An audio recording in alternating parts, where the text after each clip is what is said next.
오늘도 이렇게 아버지 집에 또 온라인으로 함께 예배드린 성도 여러분 사랑하고 환영합니다.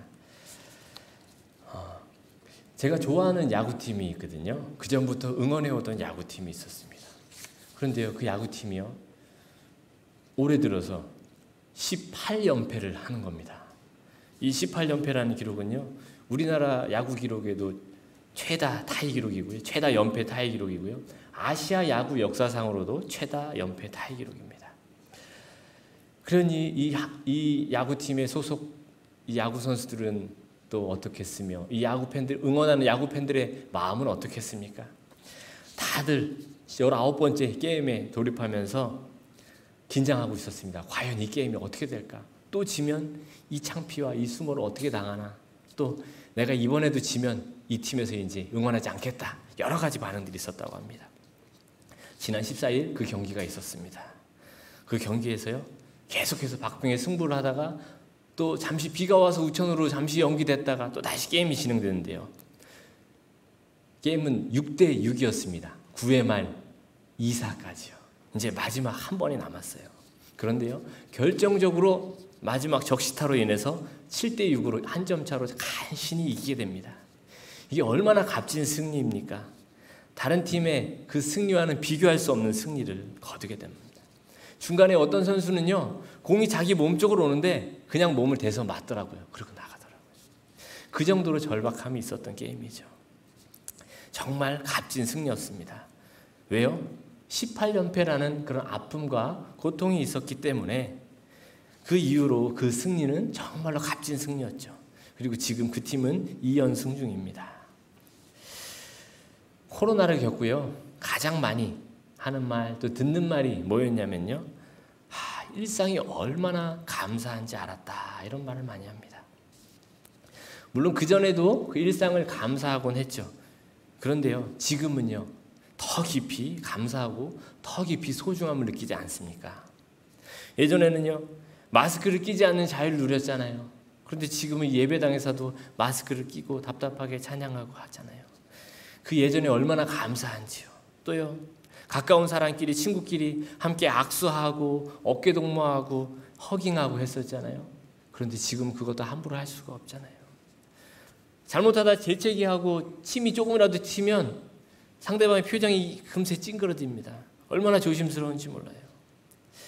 그렇게 맑은 공기를 함께 그냥 편하게 했던 그 일상이 얼마나 귀한지 알게 되는 것이죠.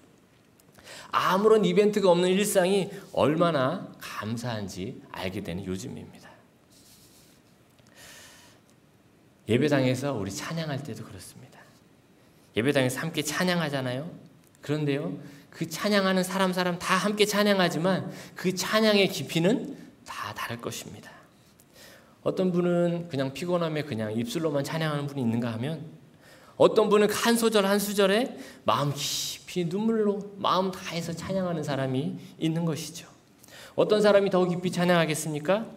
아픔과 고통과 슬픔을 경험한 사람만이, 그 안에서 하나님의 은혜와 섭리를 경험한 사람은 정말 깊이 찬양할 수 있는 것입니다. 예배의 요소에는 여러 가지가 있습니다.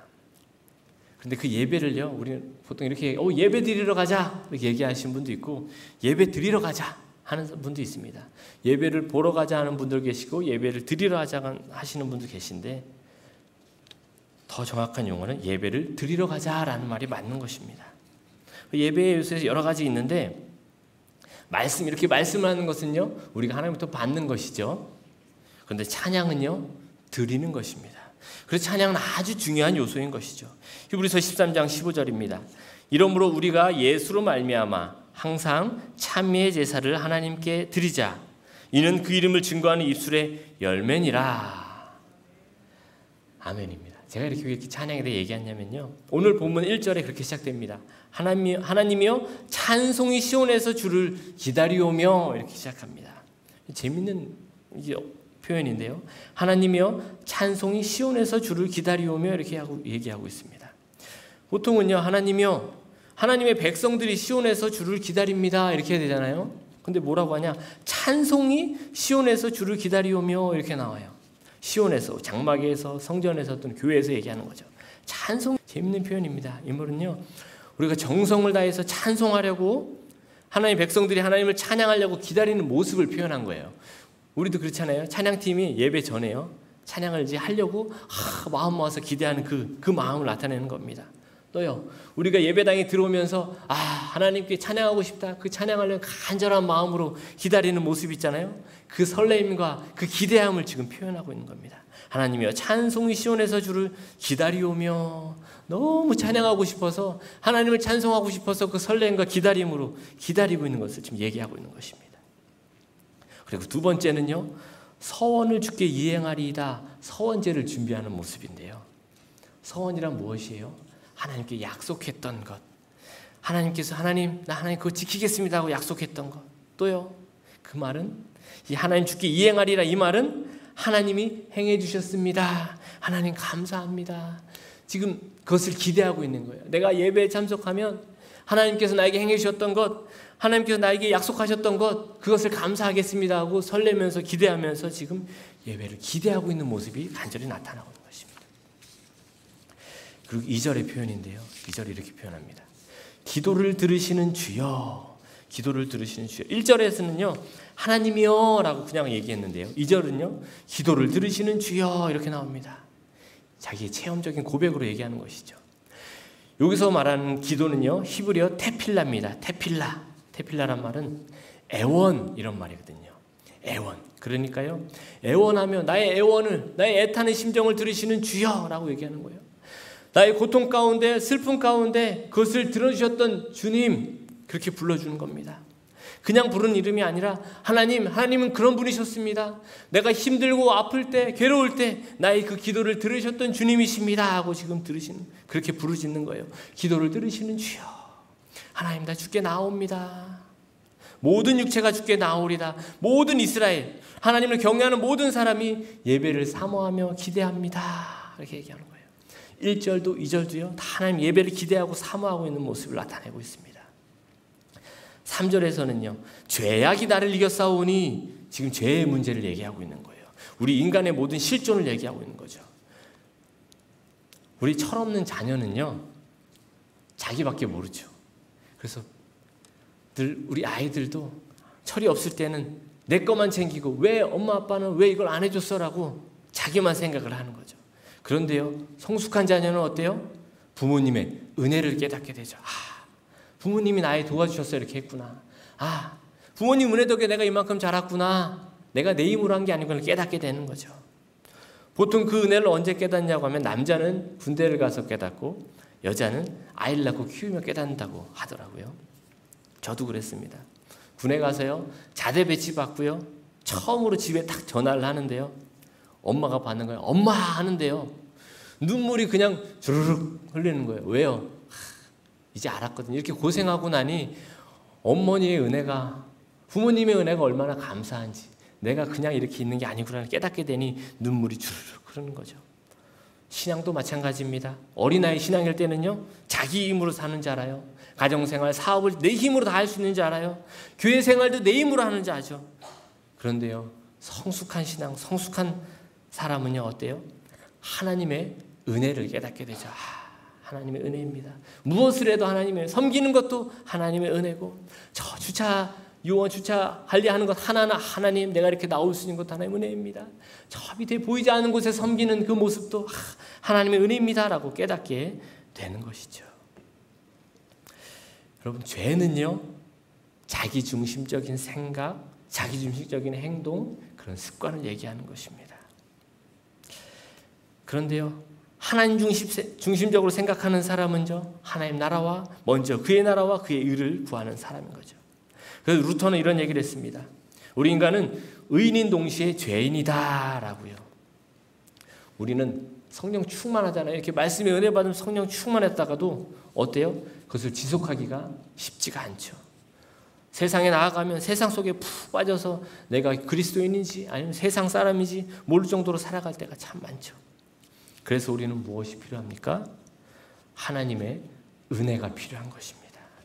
하나님의 은혜가 있을 때 먼저 그의 나라와 그의 의를 생각하며 그것을 위해 나아갈 수 있는 것이죠. 그래서 이런 찬양이 있습니다. 예수 앞에 나오면 죄사함 받으며 주의 품에 안기어 편히 쉬리라. 예수 앞에 나오면 죄사함을 받을 수 있대요. 우리 주만 믿으면 모두 구원 얻으며 영생 복락 면류관 확실히 받겠네. 아멘. 모든 것이 하나님의 은혜인 줄 믿습니다. 주님 앞에 나오기만 하면요. 그것을 얘기하고 있어요. 그 4절에요. 주께서 택하시고 가까이 오게 하사. 이것이야말로 하나님의 은혜의 고백인 것입니다. 그런데 이 고백은 누가 할 수 있냐? 성숙한 사람만 이렇게 고백할 수 있습니다. 주께서 택하시고, 주께서 택하셔서 내가 이곳에 나와 있구나. 가까이 오게 하사 주의 뜰에 살게 하신 사람은 복이 있나이다. 이제요 4절을 얘기하면서 1절, 2절, 3절을 왜 얘기하는지 나타나고 있습니다. 왜요? 하나님께서 택하신 사람만이 하나님의 성전에 나올 수 있는데 그것이 복인데 뭐냐? 성전에 나오는, 교회에 나오는 이유는 다 다르다는 거예요. 어떤 사람은요 찬양하고 싶어서 나오는 거예요. 하나님의 은혜 가운데 찬양하고 나오고요. 어떤 분은요 하나님께 기도하고 하나님 약속을 응답받기 위해서 서원한 것을 또 감사하게 나오는 거죠. 또요 2절에 보면 기도를 들으시는 주여, 하나님께 기도하고자 나옵니다. 그리고 또요 내 죄가 해결되지 못해서요 그 가운데 하나님께서 해결하기 위해서 하나님께 간구하는 마음으로 나오는 사람들이 있습니다. 이렇게 성전에 나오고 교회에 나오는 사람은 다 각자 다 다르다는 거예요. 그런데 뭐래요? 주께서 택하시고 가까이 오게 하사 주의 뜰에 살게 하신 사람은 뭐래요? 복이 있대요. 교회에 나온 이유는 다 각자예요. 그런데 어떤 이유에서 불구하고 주의 뜰에 있는 사람은 뭐래요? 복이 있대요. 이것이 중요한 거예요. 복이 있대요. 지금 이 자리에 어떤 이유로 와 있든 이 자리에 있는 여러분이 다 하나님의 복 가운데인 줄 믿으시기 바랍니다. 이것이 하나님의 복이라는 거예요. 아무나 이곳에 나올 수 없다는 거예요. 하나님의 택하신 사람만 이 자리에 있을 수 있다는 거예요. 그러니 얼마나 감사합니까? 에베소서 2장 8절입니다. 너희가 그 은혜로 인하여 믿음으로 말미암아 구원을 얻었으니 이것이 너희에게서 난 것이 아니요 하나님의 선물이라. 할렐루야. 얼마나 감사합니까? 이 모든 것이 하나님의 은혜고 복이라는 거예요. 그런데요 각자 어떤 이유로 나왔건 간에 여기에 나온 사람은 어떻게 되느냐? 그 다음 구절이 중요합니다. 우리가 주의 집 곧 주의 성전의 아름다움으로 만족하리이다. 어떤 사람은요 치료받기 위해 나오고, 어떤 사람은 자녀가 잘 되기 나오고, 어떤 사람은 기도하기 위해 찬양하기, 내 죄의 문제 해결되지 나온 사람이 각자 이유 나오는데요 나온 사람은 뭐래요? 우리가 주의 집 곧 주의 성전의 아름다움으로 만족하리이다. 이 말은요 무엇을 바라는 것이 아니래요. 그저 그 자체로 아름답고 만족한다는 말이에요. 성전 그 자체로 사모하고 만족한대요. 내가 이 자리에 나왔더니 그냥 이 자체로 만족하게 되었다는 거예요. 하나님 그 한 분만으로 만족하게 되었다는 거예요. 그 하나님만으로 그만의 그 아름다움으로 만족하게 되었다고 얘기하는 거예요. 하나님만으로 만족할 수 있는 저와 여러분들에게 간절히 소망합니다. 그것이 진정한 은혜잖아요. 그것이 진정한 기쁨이잖아요. 지금 그것을 얘기하고 있는 것입니다. 그리고요 그 은혜를 아는 사람은요 이런 고백을 합니다. 8절입니다. 8절에요. 땅 끝에 사는 자가 주의 징조를 두려워하나이다. 주께서 아침 되는 것과 저녁 되는 것을 즐거워하시며. 땅 끝에 사는 자가 온 인류가 주의 징조를 두려워하나이다. 하나님 뜻에 따를 수밖에 없다는 거예요. 근데 뒤에가 중요합니다. 주께서 아침 되는 것과 저녁 되는 것을 즐거워하시며. 이제 이 시인의 저자가 그것을 알게 된 거예요. 아침이 있으면 저녁도 있다는 걸 알게 된 거예요. 기쁨이 있으면요 슬픔이 있다는 것도 알게 된 거예요. 즐거움이 있으면 고통도 있는 것이라는 것을 알게 된 거예요. 생명이 있으면 죽음이 있다는 것도 알게 된 거예요. 모든 것이 하나님의 섭리요 하나님의 은혜임을 알게 되었다는 거예요. 어떤 하나만 좋은 것이 아니라는 걸 이제 깨닫게 된 거예요. 우린 그렇잖아요. 하나님 나 이거 좋은 것만 갖게 해주세요. 나 편안한 것만 갖게 해주세요. 세상이 불안한 거 갖게 해주세요 하는데, 그런데 그렇지 않다는 거예요. 모든 것이 다 하나님의 섭리요 은혜라는 것을 얘기하고 있는 거세요. 아버지 집에 나온 사람은, 그 복을 누리는 사람은 이제 그것을 깨닫게 됐다는 거예요. 그래서 우리 날고 원하신 주 감사라는 그 찬양에 보면 2절에 이런 가사가 나와요. 응답하신 기도 감사, 거절하신 것 감사, 헤쳐나온 풍랑 감사, 모든 것 채우시네. 하나님 모든 것 채워주시네요. 그리고요, 아픔과 기쁨도 감사. 기쁨만 감사한 게 아니래요. 이제 아픔도 감사하대요. 아픔과 기쁨도 감사, 절망 중 위로 감사, 증량 못할 은혜 감사, 크신 사랑 감사해. 뭐래요? 크신 사랑 감사해. 그 모든 것이 크신 사랑이래요. 자, 말씀을 정리하겠습니다. 우리는요, 일상의 감사를 알았잖아요. 그 일상의 감사를 어떻게 알았어요? 아픔을 겪고 슬픔을 겪고 힘들을 겪을 때래야 지나고 나는 일상이 얼마나 감사한지 알게 됐잖아요. 이제 후가 지금 코로나 이후가 되면 또 일상의 삶이 찾아오겠죠. 그런데요, 우리는 이제 다른 삶을 살게 될 것입니다. 이 일상이 얼마나 감사한지, 이것이 하나님 은혜인지 알게 될 것이죠. 그 일상 가운데 나올 때요, 이 하나님 아버지 집에 나오는 것을 얼마나 감사한지를 깨닫는 저와 여러분 되기를 소망합니다. 이 자리에 앉아서 예배드리는 것, 주님께 기쁨으로 감사로 찬양할 수 있는 것이 얼마나 복인지를 깨닫는 저와 여러분 되기를 소망합니다. 그런 말미암아 지금 아프고 힘든 것을 하나님께 원망하는 것이 아니라 이것도 하나님의 은혜임을 알고 하나님께 감사하며 기쁨으로 그 풍년의 때를 소망하며 준비하는 저와 여러분 되기를 간절히 소망합니다. 기도하시겠습니다. 할렐루야. 하나님 아버지, 저희들 각자의 모습으로 아버지 집에 이렇게 나왔습니다.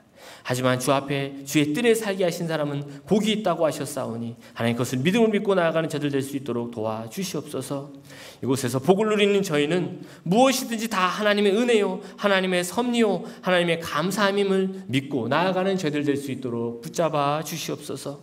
저희들 일상의 삶을 더욱더 귀히 여기며 감사히 여기며 그때를 소망하며 감사함으로 그 풍년의 때를 기대하며 간절히 소망하는 저희들 될 수 있도록 붙잡아 주시옵소서. 감사드리며 예수 그리스도의 이름으로 기도드립니다. 아멘.